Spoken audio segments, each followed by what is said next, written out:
In January, I had to have surgery on my leg. I had to have a mole removed that was a little suspicious. And side note, I encourage everybody to see a dermatologist and get checked out yearly. And because of that, and because of where it was, I was not allowed to run for 2 weeks while it healed. So I had to do some other things besides running, which was all very frustrating. But in today's video, I'm going to talk about some things that you can do if you can't run. So stay tuned.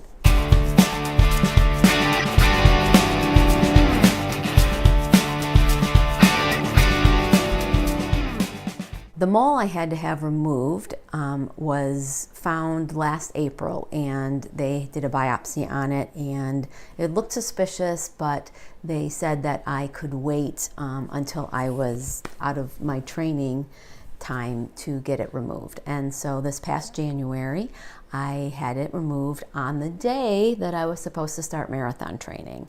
So while that was frustrating, I did want to get it done before I started. So I had to take 2 weeks off of running and find something to do that was going to not have impact on my leg. So because of that, some of the things that I did was I targeted my abs for about 3 or 4 days each of those 2 weeks, which I've been wanting to do. I've been wanting to start kind of an ab thing. And so this helped kickstart that. And now I'm kind of in the habit of doing abs. Now I just do it twice a week on my rest days. But that kickstarted being able to find different things online, different programs that I liked, different YouTube channels that I liked to target my abs, and I'll link up with those down below.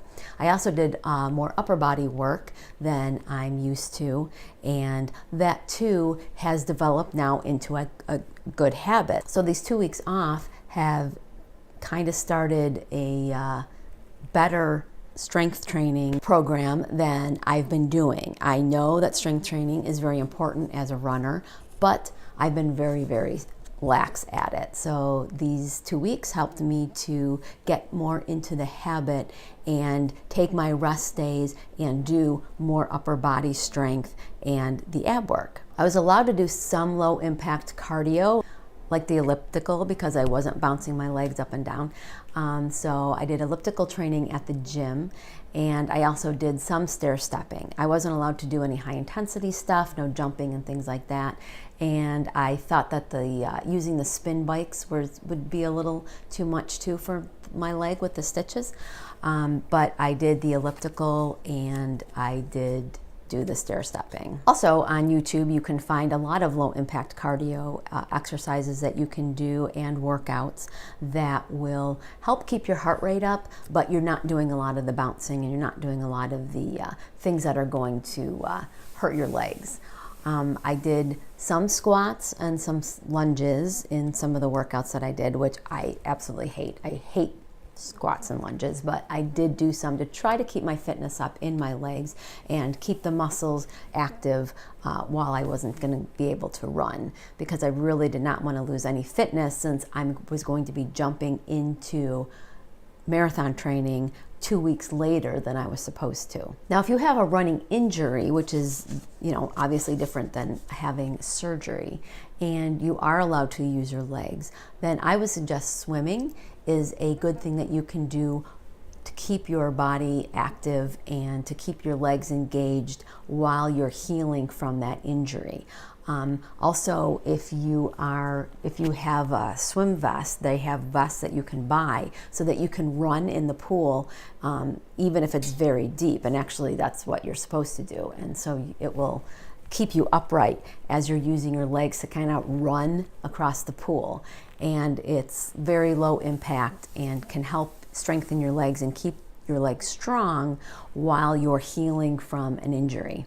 I was happy to find out that after this 2 weeks was over that my base was strong. And if you do have a strong running base, getting back into running a couple weeks later isn't going to be a big deal. I know a lot of times we get frustrated if we can't run. We get really scared that our fitness is going to slack off and it's going to take, a long time to get back into it. But actually, if you have a good base, then getting back into it isn't going to be that big a deal, and you'll be able to jump in. You might not want to start running 50 miles a week right away, but you will have a strong enough base that you'll be able to work up pretty quickly back to what you were doing before the break. Now, sometimes we might need a mental break from running. If you're finding that you are dreading going out for your runs, if they feel hard, even if they shouldn't be, but you don't have an injury, if you're thinking of like quitting altogether, sometimes we need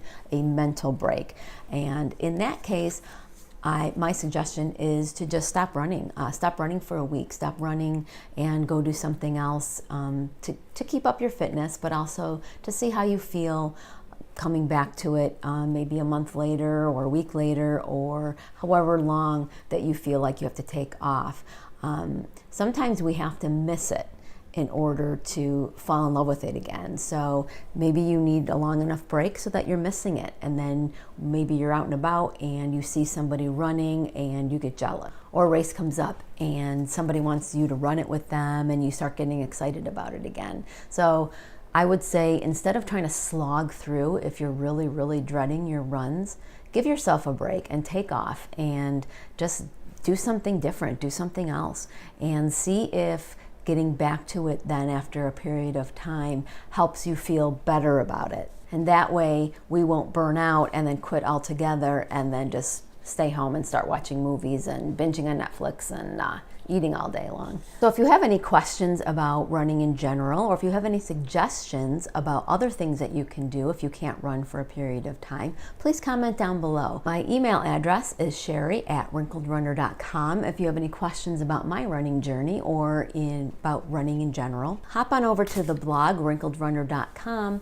and sign up for my emails. Once a month, I send an email on the first Saturday of the month to link up to the YouTube videos and the blog posts from the previous month. Now, next week I'm going to be doing a video on running in Bend, Oregon. I just got back from Bend to visit my son, and there are a lot of beautiful places to run there. So join me next week and hit subscribe down below so that you don't miss that video. So thanks for watching, and I'll see you on the run.